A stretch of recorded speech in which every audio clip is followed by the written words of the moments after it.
eh, listing untuk apresiasi ke-13 P3K paruh waktu atau ya bisa dibilang ini adalah bentuk apresiasi Pak Gubernur terhadap teman-teman P3K paruh waktu yang diberikan pada Hari Raya Idul Fitri gitu ya.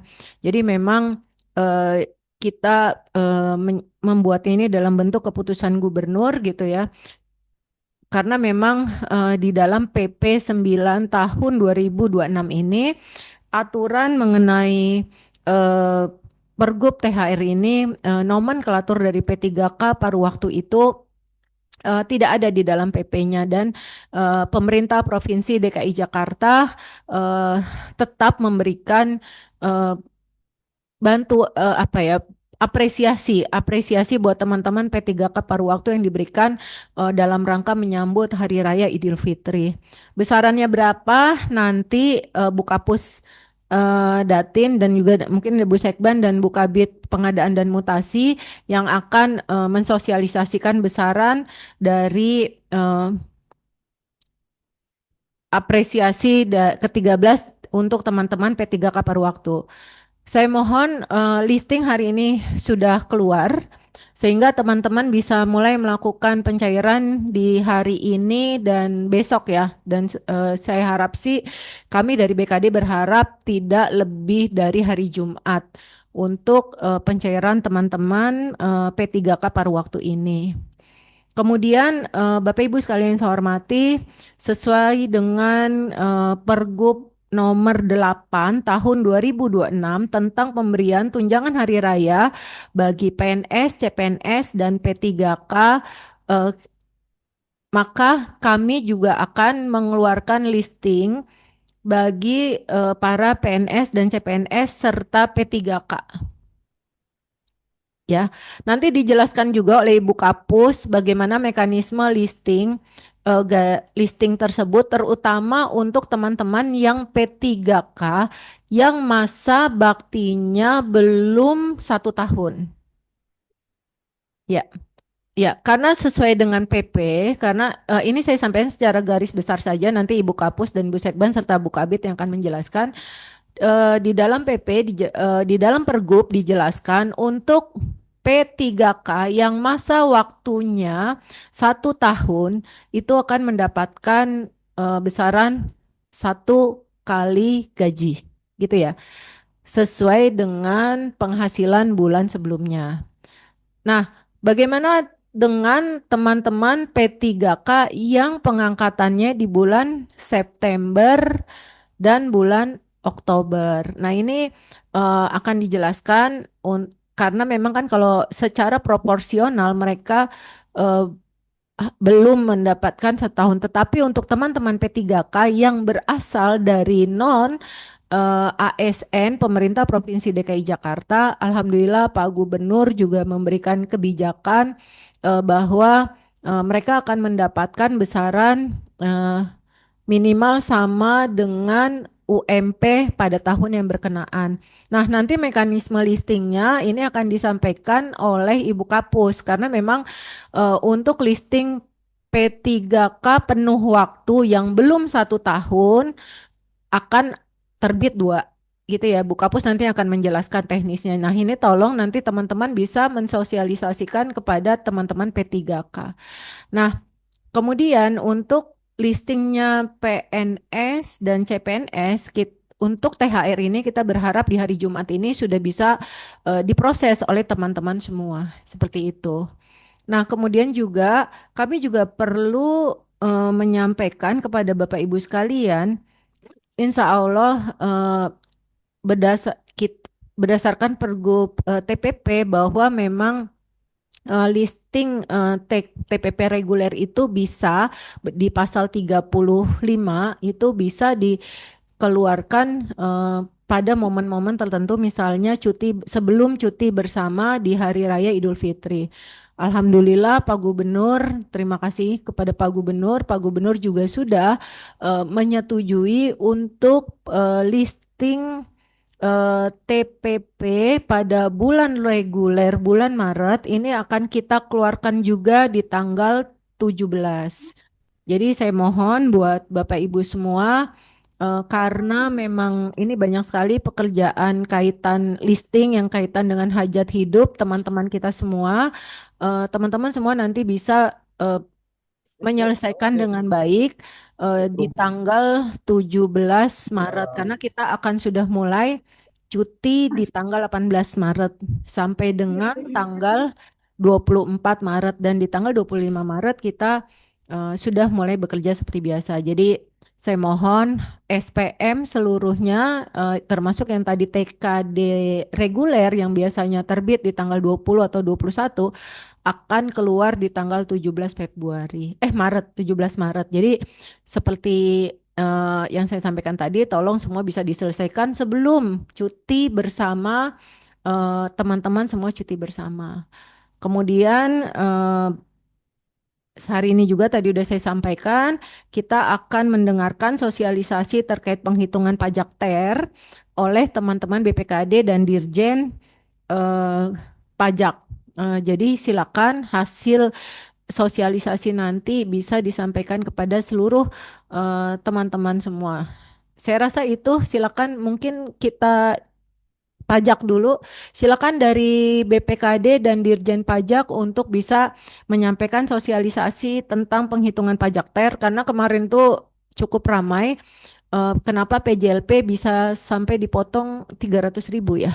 Sampai 300.000 padahal biasanya pajak mereka hanya dipotong 100 ya 100 ribuan lah nggak nyampe 200.000. Nah kemarin dengan keluarnya apresiasi buat PJLP mereka terpotong pajak yang cukup banyak dan rame lah ini cukup rame dan setelah ini saya mohon teman-teman bisa mensosialisasikan kepada seluruh PJLP-nya kenapa kok pajaknya bisa dipotong sedemikian banyak. Silakan dari BPKAD dan dari Dirjen Pajak kami persilakan.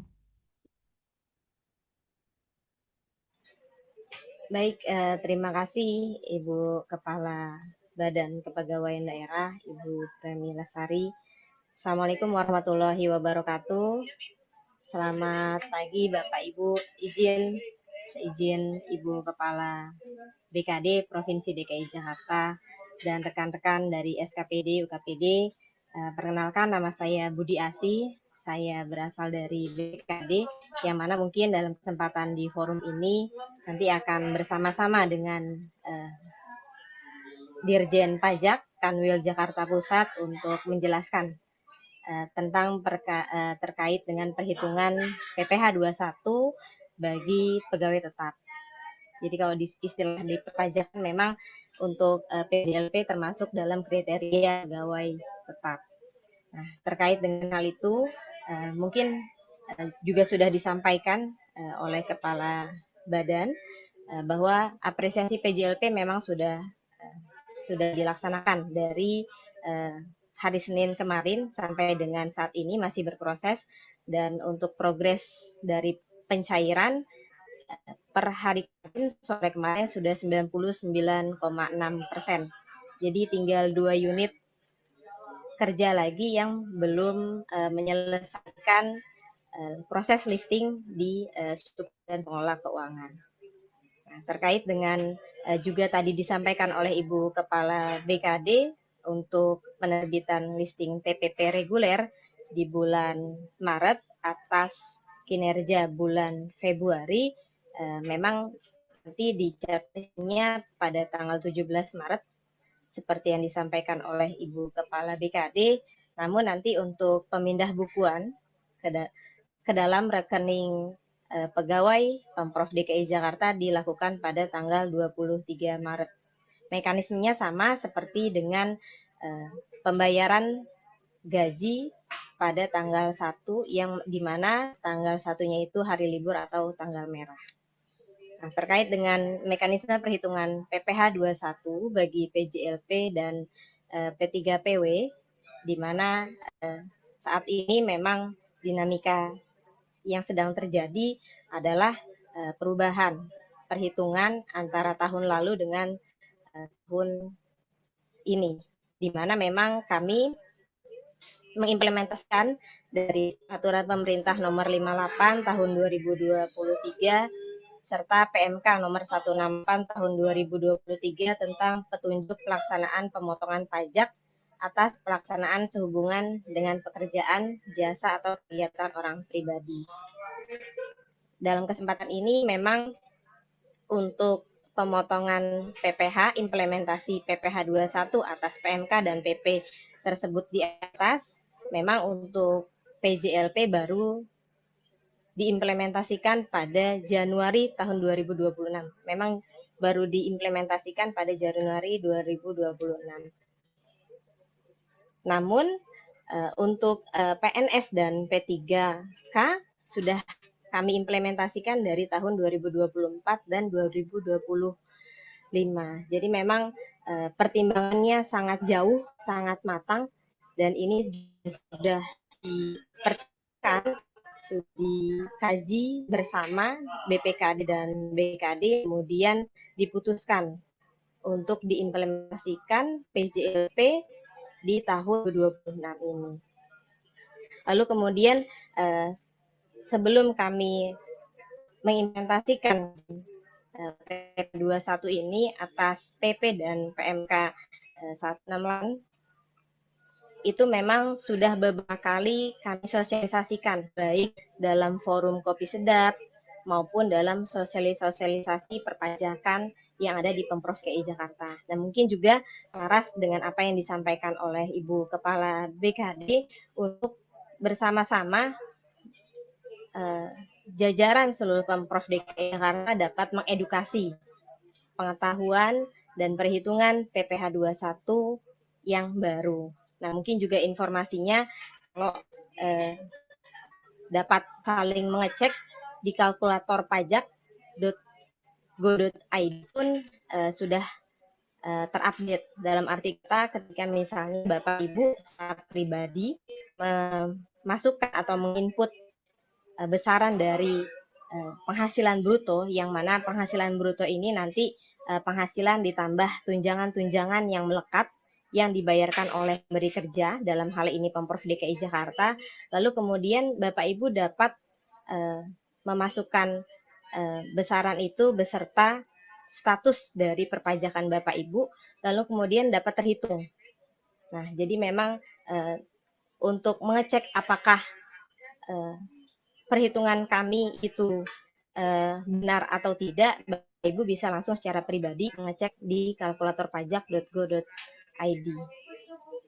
Nah, mungkin tidak berlama-lama, mungkin untuk penjelasan secara detailnya kami dibantu oleh Bapak Syarif Nur Rahmat Mukhtarom, SST, selaku narasumber pada pagi hari ini, nanti akan menjelaskan secara detail bagaimana implementasi dari PP 58 dan PMK 168 tahun 2023, yang mana nanti akan diberlakukan kepada PJLP dan P3KPW, yang merupakan beliau ini adalah penyuluh pajak ahli pertama dari kantor wilayah DJP Jakarta Pusat. Mungkin beliau sudah hadir, Pak Syarif. Demikian dari saya.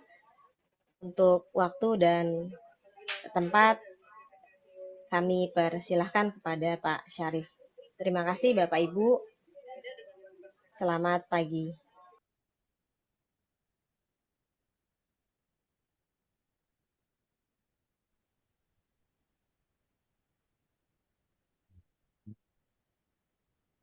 Ya. Assalamualaikum warahmatullahi wabarakatuh. Izin Bapak Ibu, apakah suara saya sudah terdengar cukup jelas?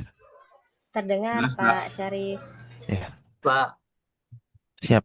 Izin ya Bapak Ibu ya. Jadi seperti yang sudah disampaikan oleh Ibu Budi Asi, jadi ini sebenarnya memang terkait peraturan ini sudah berlaku cukup lama gitu ya. Saya juga minta izin juga kepada Ibu Kepala BKD ya. Jadi nanti mungkin dari kami akan sedikit menyampaikan ya dari sisi penerapannya dan latar belakangnya gitu ya. Jadi mungkin yang sering tidak dipahami kan kenapa kok peraturannya harus ganti dan berubah. Nah, ini kadang-kadang yang memang menjadi pertanyaan. Dan memang kalau kita lihat secara peraturan perpajakan itu, memang perubahannya sangat cepat ya. Jadi misalkan ini berlaku 2023, ini saya juga tidak bisa memastikan apakah nanti peraturan ini akan berlaku seterusnya sampai tahun berapa, ini kita tidak bisa pastikan. Karena nanti tetap kita akan melihat dinamikanya. Nah, untuk itu mungkin dari awalnya saya akan menyampaikan terkait peraturan pemerintahnya dulu. Jadi supaya Bapak Ibu mungkin dapat gambaran ya. Nah,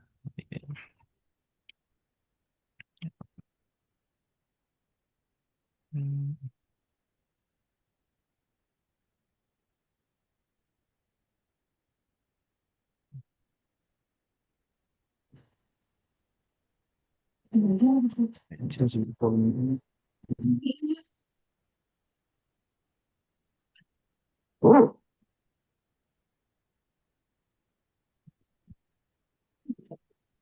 ya, izin Bapak Ibu kami mulai ya dari peraturan pemerintah dulu yang nomor 58 tahun 2003. Nah, ini sebenarnya judulnya memang secara umum ya tentang tarif pemotongan pajak penghasilan pasal 21 atas penghasilan sehubungan dengan pekerjaan, jasa atau kegiatan wajib pajak orang pribadi. Nah, ini kalau kita melihat di latar belakangnya, ini sebenarnya kalau kita bicara terkait PPh atau pajak penghasilan, pada prinsipnya awalnya itu kita yang terlibat adalah dari sisi pemerintah dengan wajib pajak. Berarti yang memiliki kewajiban. Nah, tapi di penerapannya itu kita terkadang melibatkan pihak ketiga atau pihak penengah antara kami dengan wajib pajak, yaitu siapa? Nah, pihak penengah ini adalah pemberi kerja, bisa siapapun gitu ya. Jadi kalau di contoh ini, berarti kalau dalam hal Pemprov DKI, berarti adalah instansi pemerintah atau Pemprov DKI dalam hal ini yang bertindak sebagai penengah. Nah, nanti ada beberapa konsep yang mungkin akan saya sampaikan juga bahwa terkait perpajakan ini, karena dia diatur oleh undang-undang gitu ya, yang terakhir diatur dengan Undang-Undang Harmonisasi Peraturan Perpajakan, sebenarnya yang menanggung pajak itu tetap adalah orang pribadi. Itu ya Bapak Ibu ya, mungkin bisa dipahami dulu secara konsep awalnya, tapi ketika hanya melibatkan dua pihak antara kita dari dalam hal ini yang berlaku sebagai perwakilan dari pemerintah yaitu Direktorat Jenderal Pajak itu mungkin hubungannya terlalu luas sehingga kita melibatkan pihak ketiga ibaratnya seperti ini. Saya minta bantuan dong supaya wajib pajak ini tidak terlalu berat nanti hubungan dengan kita DJP itu kita minta bantu untuk dipotong penghasilannya setiap bulan. Nah, dipotongnya ini berapa? Nah, ini nanti tergantung akan ada pengaturan khusus. Berapa yang akan dipotong, berapa yang tidak. Kalau secara ketentuan umum sebenarnya PPh itu terutang jika Bapak Ibu penghasilannya di atas PTKB. Nah, PTKB ini juga salah satu keluasan kita ya. Jadi kita tidak akan menerapkan PPh itu semua basis penghasilan. Dalam artian apa? Orang yang punya penghasilan kecil itu bisa jadi memang tidak ada potongan pajaknya gitu ya atau mungkin tidak ada PPh terutangnya jika sebagai individu gitu ya.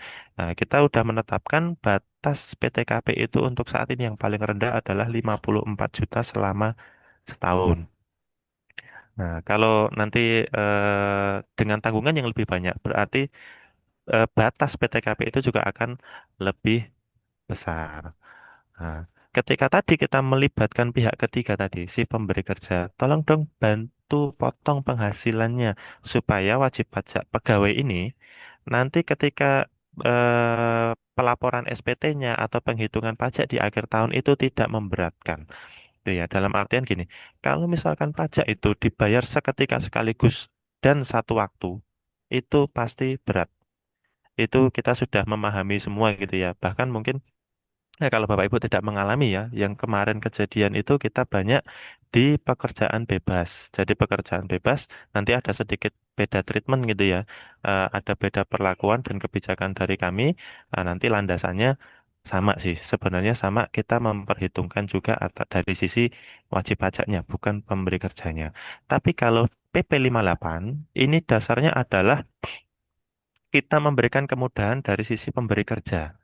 Nah, jadi latar belakangnya seperti ini. Pemotongan ini saat ini memiliki berbagai skema penghitungan yang membingungkan wajib pajak. Secara administrasi juga memberatkan. Dalam hal ini berarti pemberi kerja untuk melakukan kewajiban perpajakannya dengan benar. Kenapa berat? Karena selama ini yang sudah berlaku ya, yang dulu itu pemotongan PPh itu kita harus kalau saya ibaratkan itu pemberi kerja harus seperti cenayang atau mengetahui masa depan.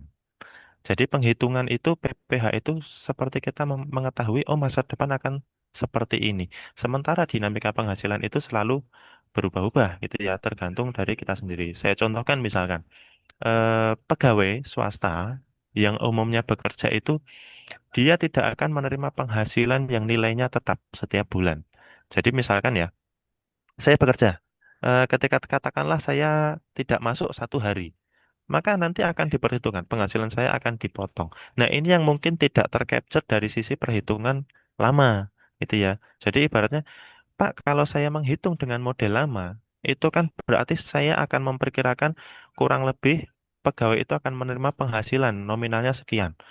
Dan itu kalau saya hitung secara total dan nanti saya hitung kembali PPh-nya, saya harus mengira-ngira oh setahun dia penghasilannya sekian. Padahal kan belum tentu karena setahun ke depan. Jadi ibaratnya kalau menghitung dari awal, dia akan menghitung oh saya anggap full dulu gitu ya. Nah, nanti di tengah jalan itu ternyata hitungannya berubah. Nah, ini akan merepotkan dari sisi pemberi kerja gitu ya. Jadi kalau dulu seperti itu. Konsep awalnya itu kita menghitung penghasilan pegawai itu selama setahun, terhitunglah PPh-nya selama setahun itu berapa, kita bagi per bulan. Nah, enaknya apa? Kalau misalkan dibagi per bulan itu potongannya rata. Ini enak dari sisi eh, pemberi kerja gitu ya. Dia eh, susah di awal ngitungnya, tapi nanti potongannya flat gitu ya. Dan juga enak dari sisi kita sebagai otoritas pajak gitu ya, DJP. DJP enaknya apa? Berarti kita akan prognosa atau proyeksi PPh dari 21 ini atau penghasilan potongan pegawai ini akan tetap. Oh, kalau bulan ini penerimaan pajak dari sisi PPh 21 katakanlah sekian triliun. Oh, berarti nanti bulan-bulan berikutnya kita akan proyeksi sama. Tapi itu tidak mencerminkan realita, gitu ya. Tidak mencerminkan realita dalam artian, penghasilan juga berubah-ubah. Mungkin ada juga yang kemarin waktu COVID itu banyak pegawai yang di layoff gitu ya. Jadi kita akan memperoleh gambaran itu tidak tercapture seperti itu. Nah, di sini makanya kita membuat suatu model perhitungan yang memudahkan pemberi kerja gitu ya. Dan nanti mungkin saya sampaikan juga dari sisi pegawai, pertimbangannya adalah kenapa kita menggunakan ini. Jadi kalau misalkan PPh itu dibagi rata selama 12 bulan ya untuk pegawai, mungkin di bulan-bulan yang dia tidak mendapatkan penghasilan yang lebih besar, akan terkena potongan yang sama saja dengan penghasilan yang besar gitu ya. Ini akan memberatkan dari sisi setiap bulannya. Makanya kita bikin TER seperti apa? TER itu nanti memperhitungkan hanya penghasilan setiap bulan. Jadi setiap bulan, nanti ketika ada penghasilan yang kecil, ya kita potongnya kecil atau bahkan bisa jadi tidak dipotong. Tapi kalau misalkan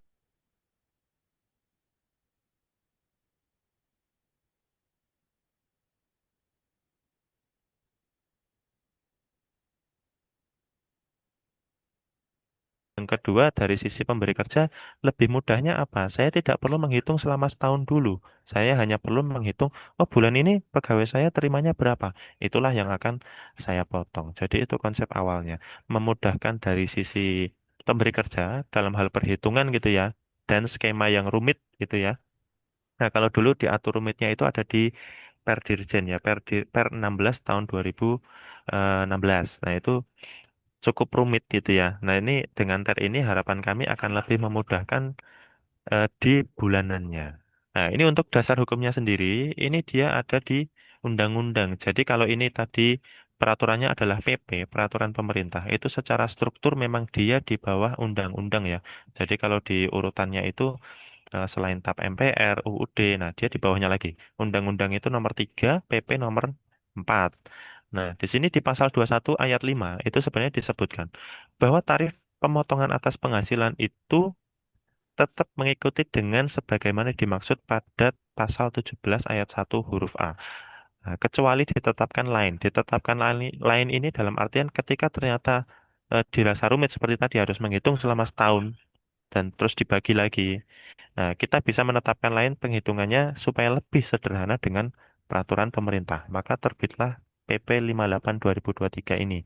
Nah, ini kalau saya bicara histori, ini memang akan memudahkan untuk pegawai atau pemberi kerja yang sifatnya baru.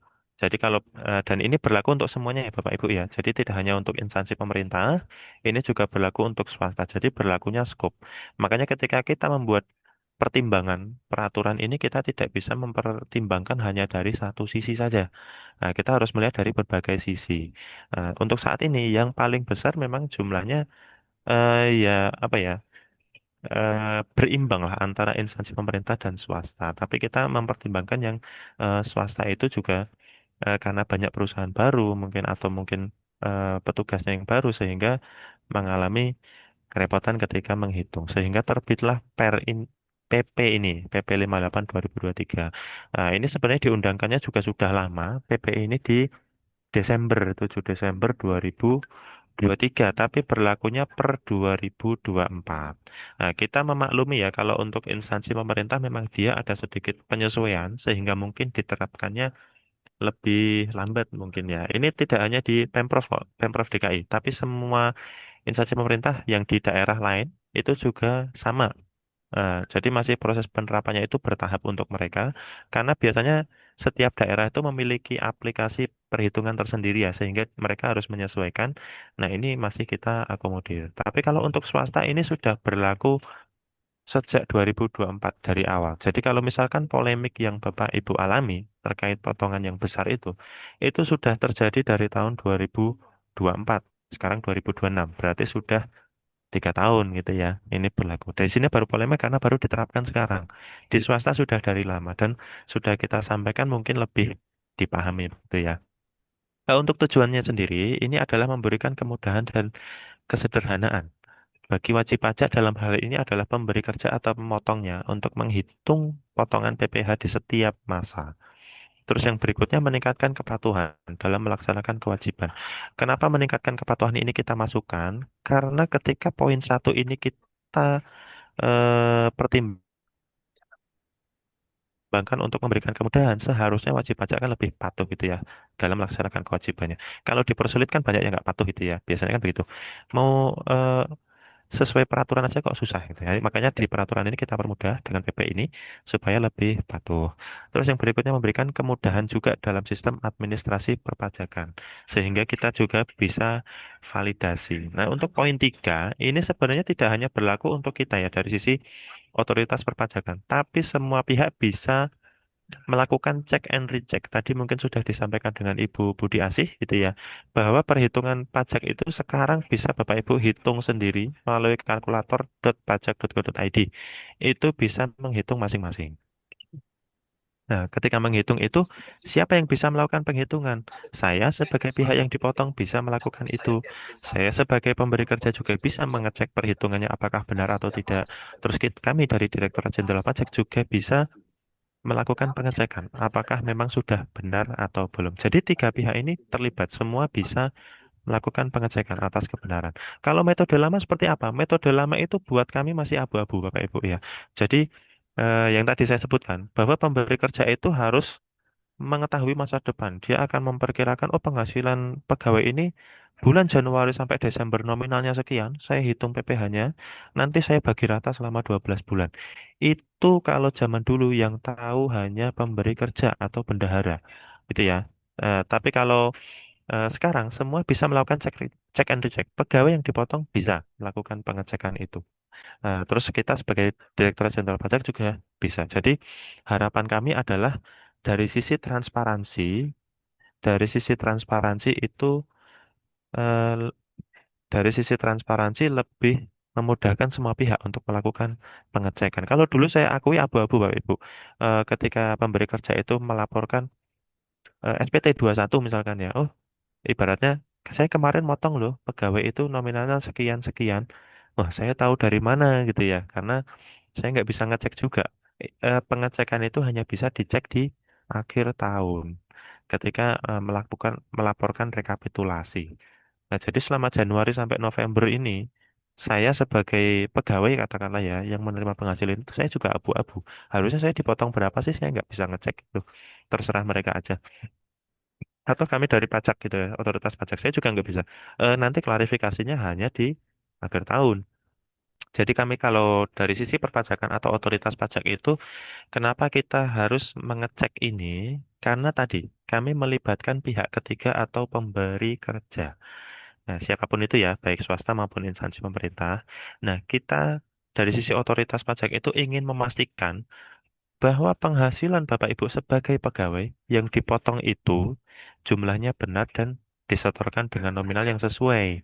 Nah, jadi jangan sampai motongnya tidak sesuai yang dilaporkan berapa, ada kemungkinan loss di tengah-tengah gitu ya. Jadi kalau kita menggunakan pihak perantara itu kan semakin banyak pihak perantara, ada kemungkinan loss dalam hal informasi ataupun nilai. Nah, itu yang kita tidak inginkan. Sehingga kita ubah metodenya dengan seperti ini. Jadi semua pihak bisa mengecek gitu ya. Terus dampaknya apa? Dampaknya jadi dari sisi perpajakan sendiri sebenarnya dengan adanya penerapan tarif ini, itu tidak ada beban pajak baru, hanya mungkin dialihkan. Dialihkan itu dalam artian ada beberapa bulan yang terimanya lebih kecil potongannya, ada yang potongannya lebih besar, gitu ya. Jadi kita tidak terima potongannya itu flat. Nah, kita menyesuaikan juga. Saya pengennya kalau penghasilan eh, kecil jangan dipotong pajak yang gede dong, gitu ya. Ya udah, makanya kita sesuaikan dengan tarif efektif ini. Nanti kalau penghasilan kecil potongannya kecil Bapak Ibu. Tapi kalau penghasilan gede kita sesuaikan lagi, potongannya besar. Nah, ini konsep awalnya seperti itu dengan penerapan tarif efektif. Nah, terus penerapan tarif efektif ini hanya digunakan untuk bulanan saja, dari Januari sampai November, gitu ya. Nah, tapi kalau misalkan di Desember nanti akan dihitung kembali dengan tarif yang sebenarnya, gitu ya. Jadi nanti gini. Kalau bulanan kan mempermudah nih. Saya hitung bulanannya, oh berapa rate-nya. Penghasilan kecil, potongan kecil. Kalau penghasilan besar, potongannya juga akan besar. Tapi konsep awalnya adalah tetap sesuai dengan pasal 17 ayat 1. Nah, ketentuannya ya. Jadi nanti ada batas PTKP dan sebagainya. Itu kita hitung ulang dari sisi itu. Nah, nanti kita sesuaikan. Oh, setelah kita hitung selama setahun, kemarin potongannya di Januari sampai November sekian nih. Nah, nanti di Desember ini akan berapa? Nah, ini harapan kami kalau misalkan di bulan-bulan yang penghasilannya menerima besar ya, katakanlah kalau di swasta itu mungkin ada juga THR, mungkin juga bonus, itu di Desember dia tidak akan memperoleh potongan yang besar, gitu ya. Jadi tidak flat lah. Kalau penghasilan kecil masa dipotongnya sekian sih, gitu ya. Harapan kami seperti itu. Jadi sebenarnya tarif PPh-nya sama, hanya kita sesuaikan potongan bulanannya, menyesuaikan dengan jumlah penghasilan yang diterima. Nanti mungkin akan lebih ada gambarannya ketika ada tabelnya, begitu ya. Nah, ini kalau untuk strukturnya, untuk PP ini sebenarnya dia tidak banyak yang diatur. Jadi memang lebih banyak dia mengatur terkait tarif efektif rata-ratanya saja atau tarif efektif bulanannya. Nah, kalau Bapak Ibu mungkin sempat ya, atau mungkin ingin membaca PP-nya, itu hanya terdiri dari 3 bab dan hanya 5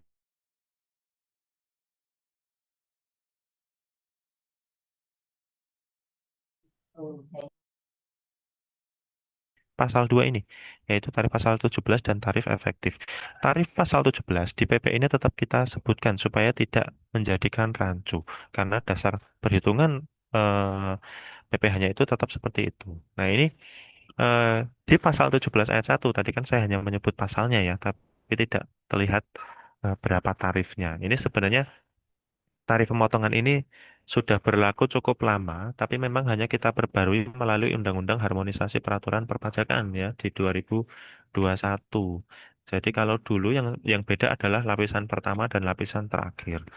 Lapisan pertama itu batas penghasilan kena pajak itu sampai dengan 50 juta. Tapi yang terbaru kita ubah menjadi 60 juta. Jadi kita naikkan sedikit. Nah, supaya batas rate-nya lebih rendah. Ini untuk komposisinya seperti ini ya. Kalau cara membacanya adalah katakanlah misalkan penghasilan saya 100 juta selama setahun gitu ya. Setelah dihitung atau akumulasi selama setahun 100 juta. Penghasilan saya yang dikenakan pajak itu berapa? Itu masih dikurangi penghasilan tidak kena pajak dulu ya Bapak Ibu ya. Jadi nggak langsung 100 juta itu kena rate 5% dan 15%. Tapi kita kurangi dulu dengan PTKP. Kalau TK 0 tadi ya paling rendah berarti 54 juta. Nah, kalau misalkan 100 juta dikurangi 54, sisanya hanya 46 juta yang dikenakan tarif 5%. Itu tapi PPh setahun. Tuh ya. Dan ini memang baru bisa terlihat penghasilan setahun itu ya di Desember. Setelah penghasilan dari Januari sampai November sudah dibayarkan, nah Desember ini saya pemberi kerja gitu ya, membayarkan Desember plus menghitung yang kemarin sudah saya bayarkan dari Januari sampai November. Tarifnya 5%. Kalau yang tadi 46 juta ya. Seiring kenaikan penghasilan, maka tarifnya semakin besar. Nah, ini Bapak Ibu mungkin kalau dari sini yang protes adalah yang penghasilannya besar mungkin ya. Kok saya potongannya banyak ya? Jangan heran Bapak Ibu. Jadi kita kalau mengakomodir peraturan kita harus melihat dua sisi. Nah, dua sisi ini apa? Yang penghasilan besar akan komplain, tapi yang penghasilan kecil juga sama, komplain juga. Komplainnya gimana? Masa yang penghasilannya besar potongannya sama gitu ya? Itu dia akan komplain juga. Jadi kita inginnya itu secara proporsional dalam atau kalau bahasa peraturan itu seperti ya mungkin secara normatifnya itu ya mempertimbangkan keadilan. Nah, ini misalkan ya, kalau misalkan saya hidup di suatu kompleks lah, diminta iuran. Nah, diminta iuran RT misalkan, iuran RT. Tapi di komplek kita itu ada yang sebenarnya orangnya katakanlah ya, mungkin di garis kemiskinan, terus ada juga yang orangnya sangat kaya, katakanlah seperti itu. Apakah bisa disamaratakan iuran RT itu antara yang penghasilannya kecil atau yang miskin tadi dengan si kaya. Nah, kalau kita dulu mempertimbangkan peraturan PPh itu seperti itu. Ini nggak bisa, kalau sama kasihan yang kecil.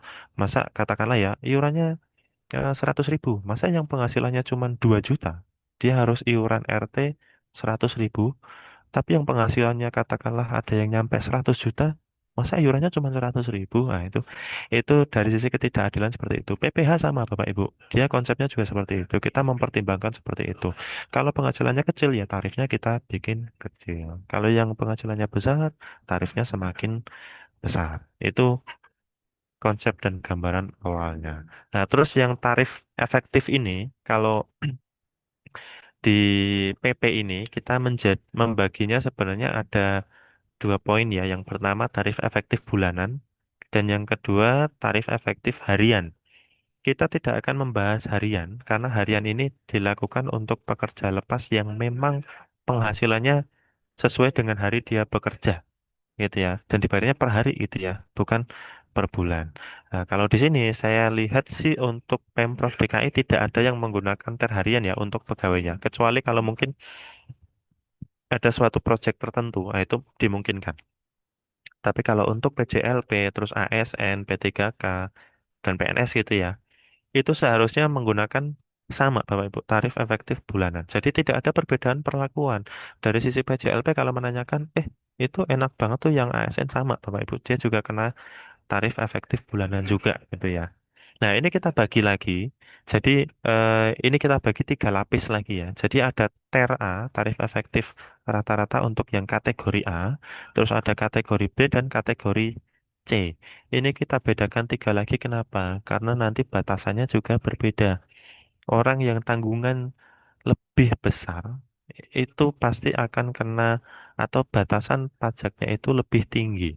Nah, nanti kita akan melihat dari sisi tabel ya. Nah, ini kita bagi yang TRA itu untuk yang status PTKP-nya itu dinilai 54 juta dan 58,5. Terus yang TRB ini untuk yang nominalnya 63 dan 67,5. TRC ini berarti yang paling tinggi tanggungannya. Jadi kalau saya menikah dan punya anak tiga, itu batasan yang penghasilan yang dikenakan pajak itu setelah dikurangi PTKP seharusnya akan berbeda. Penghasilan sama, sama-sama katakanlah 10 juta per bulan. Tapi kalau saya tidak punya tanggungan sama sekali ya, saya belum menikah, ya itu ya batas penghasilannya mungkin akan lebih banyak yang akan dikenakan pajak. Tapi kalau saya tanggungan ada lebih banyak nih, saya menikah anak tiga. Nah, nanti batasannya akan lebih kecil lagi gitu ya. Dari sisi penghasilan yang dikenakan akan lebih kecil, tapi PTKP-nya lebih besar. Nah, untuk tarif efektif tidak kita lihat lagi. Nah, ini saya contohkan ya untuk TER A. Jadi di TER ini kita membagi sesuai lapisan penghasilan. Ya. Nah, misalkan eh, sama-sama pegawai gitu ya, sama-sama pegawai kok si A dipotongnya lebih kecil dari saya. Nah, ini kalau dengan metode tarif efektif ini saya bisa pastikan bahwa si A itu berarti tadi potongannya lebih kecil ya. Berarti si A ini penghasilannya di bawah saya gitu ya. Saya bisa memastikan itu, make sure lah. Tidak mungkin si A dengan potongan yang lebih kecil itu penghasilannya di atas saya. Nah, terus kalau saya, ternyata kok saya potongannya lebih besar ya. Nah, itu berarti penghasilan saya memang lebih besar daripada si A tadi. Atau bisa dianggap mungkin kalau penghasilan sama adalah tanggungan saya lebih banyak. Nah, kalau tanggungan lebih banyak berarti ya ya udah potongan saya potongan si A itu akan lebih kecil dibandingkan saya yang tanggungannya sedikit gitu ya. Jadi ini lapisan tarifnya. Ini yang saya sampaikan tadi memudahkan dari tiga pihak, pemberi kerja, pegawai yang dipotong, dan kami dari otoritas pajak. Saya akan bisa memastikan kalau misalkan potongan Bapak nilainya misalkan ya, katakanlah senilai 63.000, 63, 65.000 deh, 65.000, maka saya pastikan Bapak Ibu penghasilannya pasti 6,5 juta. Nah, ini saya bisa ngecek, Bapak Ibu juga bisa ngecek, pemberi kerjanya pun bisa ngecek gitu ya. Nah, terus yang mungkin dari sisi perubahan ya, mungkin saya sampaikan lagi. Untuk sekarang dengan berlakunya NIK dan menjadi NPWP, itu kita sudah meniadakan lapisan tarif yang 20% lebih tinggi. Jadi semuanya sama. Saya nggak punya NPWP, potongannya sama saja dengan yang punya NPWP. Begitu ya. Kalau dulu saya nggak punya NPWP, dipotong pajaknya lebih tinggi 20%. Ini juga tidak adil, sehingga kita sesuaikan kembali.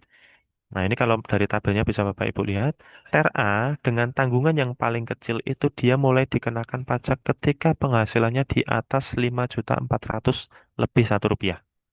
Nah, ini potongannya start dari 0,25%. Tapi kalau kita melihat di TER B yang tanggungannya lebih besar tadi, ternyata penghasilan yang kena pajaknya itu di atas. Kalau tadi katakanlah hanya sekitar 5,4 juta, ternyata batasannya semakin tinggi tanggungan lebih tinggi lagi loh. Nah, kalau yang saya statusnya ada tanggungan menikah dan tanggungan satu atau mungkin belum menikah tapi tanggungan dua, ini berarti biasanya karena cerai atau eh, ya cerai ya, cerai hidup ataupun mati itu, batasannya lebih tinggi lagi. Oh, saya baru kena pajaknya potongannya kalau penghasilan saya di atas 6,2. Nah, ini nanti Bapak Ibu bisa cek ya, kalau dari potongan per bulan berapa. Katakanlah di bulan ini saya cuma terima 6.500.000 nih, masuknya TRB. Saya potongannya 0,5%. Tapi ketika bulan itu saya juga terima penghasilan lain, katakanlah bisa bonus, THR, atau mungkin insentif lainnya, katakanlah ya seperti itu ya. Berarti penghasilannya akan bertambah, bukan 6,5 lagi. Katakanlah dengan nominal sama, bukan dengan nominal tadi ya, 6,5 juta. 6,5 juta ini berarti kita kali dua, misalkan 13 juta. Maka lapisannya akan menjadi yang awalnya 0,25 ya, karena 6,5 0,25 menjadi 5%. Jadi naiknya memang signifikan sekali. Nah, jadi jangan heran kalau misalkan di bulan itu potongannya lebih tinggi. Tapi ini saya tekankan kembali ya Bapak Ibu ya. Tarif efektif ini hanya memperhitungkan bulanannya saja. Jadi kita sesuaikan proporsi penghasilan yang diterima. Ketika dihitung di akhir tahun, itu seharusnya sama dengan model lama. Jadi kayak kita itu pengennya kita DJP itu ya potongan besar itu pas nerimanya penghasilannya besar aja. Jadi jangan disamaratakan. Masa pas penghasilan kecil terima potongannya juga gede ya. Itu kan kadang-kadang seperti itu. Nah, tapi nanti ini mungkin bisa menjadi bahan diskusi ya. Karena yang seperti ini pun pernah kejadian Bapak Ibu ya. Jadi kita tetapkan tarif potongan yang paling minimal. Ini biasanya untuk freelance. Tapi ternyata wajib pajak atau orang tersebut mungkin di bulanannya dia seneng gitu ya. Ah, saya potongannya kecil nih, potongannya gitu. Tapi ketika dia di akhir tahun, ternyata tanggungannya besar. Ini jadi kalau saya lihat sih dua dua mata pisau gitu ya. Di satu sisi kok ada yang tajam, ada yang tumpul, ya tapi sama aja. Nah, kalau dari Bapak Ibu nggak enaknya apa? Nggak enaknya saya dipotongnya gede nih. Tapi nanti di akhir tahun bisa jadi saya nggak ada potongan atau mungkin lebih kecil daripada bulan lainnya. Nah, kalau yang tadi saya potong kecil di awal atau di bulan-bulannya, di akhir tahun mungkin saya agak kusam juga mukanya gitu ya. Oh, ternyata pas dihitung kok kurang bayar saya besar. Ini saya harus tanggung di akhir tahun. Padahal dari sisi penghasilan kan dari Januari sampai Novembernya dia sudah pakai tuh. Sudah pakai untuk hidup. Karena ya mungkin ya dari sisi psikologis juga kita mempertimbangkan. Wah, sebagai orang gitu ya, kalau dipotong kecil kan dia akan senang ya. Mungkin akan mengalokasikannya beda. Dia tidak akan memperhitungkan, oh nanti akhir tahun saya akan sebenarnya masih akan terutang pajak yang dengan nilai yang cukup besar. Saya tidak akan mengalokasikan itu. Tapi Bapak Ibu enaknya kalau misalkan dengan potongan yang besar di akhir tahun saya tidak akan mikir lagi harus bayar kekurangan pajak. Nah, ini mungkin Bapak Ibu bisa cari ya, mungkin di pemberitaan. Itu sebenarnya banyak juga yang komplain ya. "Oh, saya potongan kecil di akhir tahun kurang bayarnya besar." Ini kejadian yang saya katakan lah ya, sebut profesi dokter misalkan. Itu kejadian seperti itu. Nah, kalau di Bapak Ibu potongannya besar, tapi di akhir tahun bisa jadi nggak ada atau kecil. Jadi memang ada dua sisi ya. Apakah pajak penghasilan ini saya mau dipotong bulanan saja atau saya tanggung sendiri di akhir. Nah, kalau yang pegawai tetap ini kita bebankan di pemberi kerja. Udah potong aja yang dengan nominal yang seharusnya di bulan. Jadi nanti si pegawai tersebut ketika lapor SPT dia nggak akan terutang. Nah, makanya kadang-kadang yang sering beredar informasi adalah pegawai itu karyawan itu ya, itu kalau lapor SPT biasanya nihil. Nah, memang harusnya seperti itu. Jadi potongan itu sudah dipotong pemberi kerja udah finish di situ. Saya lapornya nihil. Beda dengan yang pekerjaan bebas tadi. Dia dipotongnya kecil, di akhir tahun dia menanggung. Itu pusing juga, temanku. Sama-sama pusing gitu ya. Saya kalau dipotong gede pusing gitu ya. Tapi kalau saya harus setor dikumpulkan di akhir tahun dalam satu waktu, itu juga berat. Gitu. Sama-sama beratnya. Tapi memang nilai potongannya sebenarnya sama. Atau nilai PPh-nya gitu ya. Nilai PPh-nya sama, tinggal mau ditanggung di mana gitu ya. Di akhir atau di bulanan gitu ya. Nah, ini kalau ter C, Bapak Ibu ya, di ter C ini dia dengan batasan PTKP yang paling besar 72 juta, maka batas penghasilan bruto yang dikenakan pajak juga startnya lebih besar, mulai dari 6.600.000. Nah, formula ini sebenarnya sudah dilakukan pembahasan ya Bapak Ibu ya dari sisi pemerintah. Mungkin nanti saya tunjukkan yang bahas itu banyak pihak. Jadi sebenarnya sudah dengan pertimbangan. Cuman perlu saya sampaikan juga, setiap peraturan itu ketika awalnya sudah kita kaji, bukan berarti tidak akan kita evaluasi. Nah, misalkan nanti ternyata secara penerapan, oh masih ada gejolak juga, ya mungkin akan kita sesuaikan lagi, begitu ya.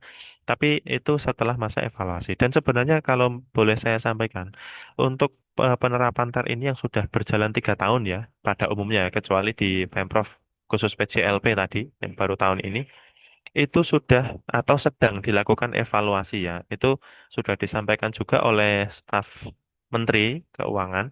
Ya kalau dulu masih Ibu Sri Mulyani, sekarang Pak Purbaya ya.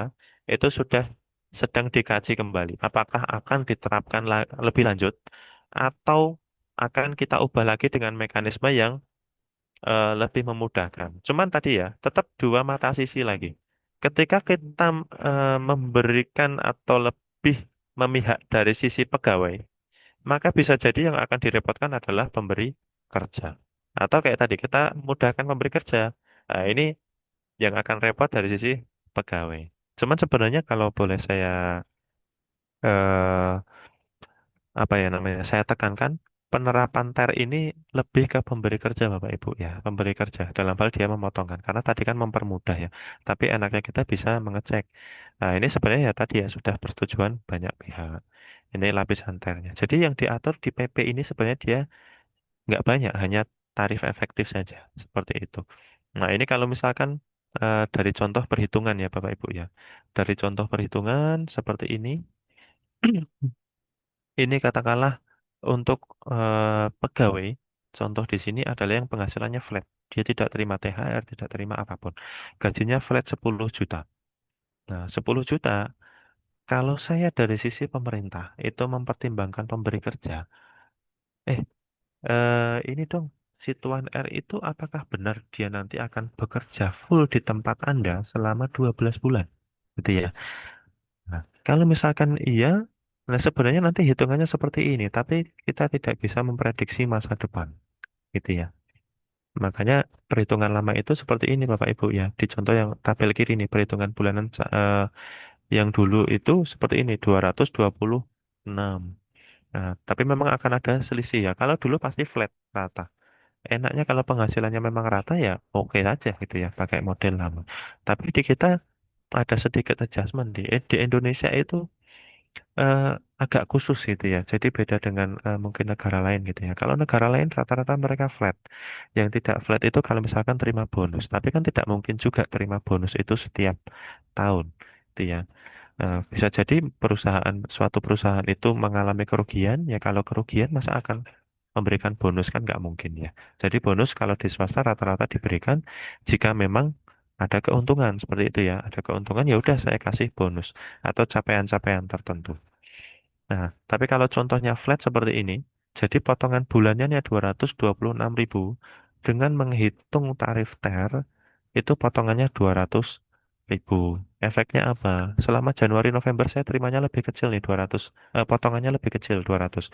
Berarti penghasilan yang saya terima lebih besar daripada yang dengan model lama. Tapi efeknya di Desember itu jadi kurang bayarnya besar atau kurang potongnya. Ya efeknya seperti ini.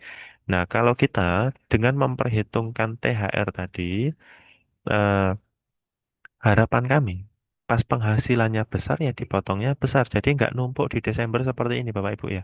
Khawatirnya kalau dengan TER ini tidak memperhitungkan THR ya, yang tidak di ini, nanti di Desember potongannya jadi besar Bapak Ibu. Ini yang tidak kita harapkan gitu ya di akhir tahun. Nah, jadi dengan ini THR tadi yang besar di THR saya terima penghasilannya lebih besar, tapi di Desember pasti akan lebih kecil. Kalau di contoh ini ya mungkin saya tambahkan lah misalkan di bulan Maret katakanlah Maret ini saya terima THR lagi 10 juta nominalnya sama. Nanti perhitungannya akan beda selisih, tapi di Desember pasti yang akan saya tanggung lebih kecil. Ini kalau dari peraturan pemerintah sendiri. Nah, terus kalau di PMK ini PMK-nya ya, PMK 168 ini dia petunjuk pelaksanaan untuk penerapan tadi yang PP 58. Jadi kalau di sini dia menyebutkan juga landasannya di mengingatnya ya. Jadi PP 58 ini petunjuk pelaksanaannya. Di PP tadi mengaturnya sedikit ya Bapak Ibu ya, hanya 3 bagian dan 5 pasal gitu ya. Tapi penjelasannya ini akan dirinci di sini. Jadi kalau Bapak Ibu mau melihat contohnya, ini contohnya banyak, tidak hanya terkait dengan yang pegawai tetap saja. Nah, jadi ini juga sebagai landasan juga atau dari sisi pemahaman bahwa eh, setiap terbit peraturan itu juga kita tidak hanya mempertimbangkan satu model pekerjaan. Jadi memang saya akui sendiri untuk PPh pasal 21 ya, terlebih untuk potongan dari sisi pegawai itu rumit karena variasinya banyak. Variasinya banyak. Orang bekerja itu tidak akan sama ya. Misalkan saya di Indonesia, apakah saya akan selalu menjadi pegawai atau semua warga Indonesia ini semuanya statusnya pegawai? Tidak ada yang wira swasta kah atau tidak ada yang usahawan kah? Nah, itu tidak bisa kita samaratakan. Jadi kita harus memikirkan banyak hal. Dengan model yang banyak ya jadinya rumit seperti ini. Pengen kita bagi yang pegawai itu kita permudah cara perhitungannya dengan tarif efektif ini. Jadi kalau tarif efektif ini khusus pegawai kita mudahkan perhitungannya. Nah ini ya kalau yang misalkan yang rumit-rumit di bawah ini, kalau di contoh ini banyak itu ya, itu berarti selain pegawai tetap. Nah ini contohnya ya, freelance dan macam-macam itu pasti akan rumit. Nah terus dari sini ini terkait brief sheet-nya ya, atau brief sheet itu dalam artian catatan ringkasnya. Jadi di catatan ringkasnya ini dari latar belakangnya juga ada. Ini sama sebenarnya karena dia petunjuk pelaksanaan dari PP ya, sebenarnya ingin mempermudah dari sisi pemberi kerjanya gitu ya. Dan ini menegaskan juga berlakunya sama 1 Januari 2024. Nah, ketentuan ini yang poin 5 ini yang mungkin lebih penekanan ya, memberikan kepastian hukum, kemudahan dan kesederhanaan. Dasar hukum sama saja. Nah, mungkin kalau Bapak Ibu mau tahu yang terlibat siapa, jadi mungkin ya dari poin G ini pihak yang mendukung dan menentang konsep kebijakan. Yang menentang nggak ada karena yang bahas hanya pemerintah gitu ya. Dan ini kan belum berlaku ya. Berarti ini dari sisi brief sheet atau eh, proses penyusunannya sendiri. Nah, ini yang terlibat ada banyak. Ada dari kementerian lain juga terlibat ya. Jadi Setkap tentunya, Setkap ini nanti yang mengundangkan juga kita libatkan. Ini semuanya. Jadi ini memang sudah dalam pembahasan yang panjang. Terus nanti di bagian G ini ada pengen mentang kok tidak ada Pak. Ya nanti mungkin ada akan ada setelah implementasi ya. Contohnya seperti sekarang. Mungkin yang menentang akan ada. Kemarin kita sudah ada komplain juga gitu ya dari kita otoritas pajak kita menerima komplain terutama yang tadi saya sebutkan yang freelance tadi dari dokter itu sudah kita tampung dalam tahap pembahasan atau evaluasi. Nah, tahap evaluasi ini yang nanti akan menentukan apakah tetap akan kita lanjut model ini atau nanti kita buatkan formula baru. Nah, tapi dengan formula baru juga nanti pasti akan ada penyesuaian lagi. Apakah tidak akan menimbulkan kontra lagi misalkan. Apakah semuanya nanti akan pro? Ya belum tentu juga gitu ya. Jadi memang peraturan itu dinamis. Tapi untuk sekarang saya sampaikan ya peraturan ini yang berlaku walaupun tahap evaluasi. Begitu ya Bapak Ibu ya. Ini eh, saya sampaikan secara singkat saja. Mungkin kalau untuk contoh itu sebenarnya sudah ada di peraturannya ya. Tadi mungkin sudah sempat saya singgung di slide yang sini. Nah, yang sini mungkin sudah ada. Kalau untuk perubahan skema perhitungan dia hanya yang terkait pegawai tetap ya. Jadi ini kalau Bapak Ibu baca peraturannya banyak nih. Saya yakin kalau Bapak Ibu membaca peraturan pasti bingung atau pusing juga ya. Nah, karena peraturannya dia tidak hanya mengatur satu pihak tapi banyak pihak.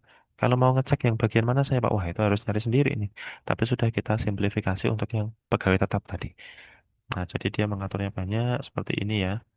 Nah, untuk yang subjek-subjeknya. Nah, mungkin sebagai tambahan ya Bapak Ibu ya mungkin dari sisi pegawai dalam hal ini entah itu PNS, P3K atau PPPK atau mungkin dari PJLP gitu ya. Ini karena peraturan ini berlaku maka wajib dilaksanakan. Nah, dulu saya pernah dapat masukan ya gitu ya. Dari sisi pegawainya, Pak, bisa nggak sih Pak kalau saya minta ke pemberi kerja gitu pakai yang model lama saja bisa nggak gitu ya. Nah, model lama itu karena dengan terbitnya peraturan baru ini tidak diperkenankan. Jadi wajib dilaksanakan. Karena tadi sebenarnya bunyinya berlaku per tahun 2024 ya, berlaku mulai 1 Januari. Jadi seharusnya memang sudah digunakan sejak awal Januari 2024. Nah, mungkin yang penyesuaian dari sisi instansi lah yang akan bertahap begitu ya. Cuman kasihan juga kalau dari saya gitu ya, misalkan oh ternyata dievaluasi diganti lagi misalkan model perhitungannya diganti lagi. Pemprov Jakarta yang baru menerapkan untuk PJLP tahun ini, tahun depan harus ganti lagi, puyeng lagi deh. Agak pusing lagi nanti mungkin ya, penyesuaian lagi, aduh diganti lagi, baru mau diterapkan gitu ya. Nah itu seperti itu. Nah dan juga yang tadi kewajiban pemotongan itu karena lebih ke pemberi kerja dalam hal ini instansi pemerintah. Maka instansi pemerintah pemotong ini dia tidak bisa menggunakan metode lama lagi. Baik inisiatif sendiri mungkin atau permintaan itu tidak bisa. Begitu ya, Bapak Ibu ya. Ini mungkin kalau saya menjelaskan tidak akan apa namanya ya, rinci dalam hal ini detail ya, karena memang PP dan PMK ini mengatur banyak jenis penghasilan. Tapi kalau dari sini tadi yang disampaikan adalah terkait dengan PJLP, ASN dan PNS gitu ya, P3K gitu ya. Nah, ini saya mungkin menyampaikan gambaran besarnya karena semuanya termasuk dalam kategori pegawai tetap gitu ya. Mungkin kalau saya bahas yang lainnya nanti akan melebar kemana-mana gitu ya. Nah, izin, mungkin untuk paparan dari saya sudah saya cukupkan ya. Jadi saya tidak akan melebar kemana-mana, hanya terkait pegawai tetap. Mungkin untuk waktu dan tempatnya saya kembalikan lagi ke panitia, gitu ya. Baik, terima kasih Pak Syarif atas penjelasannya. Mudah-mudahan apa yang sudah disampaikan Pak Syarif.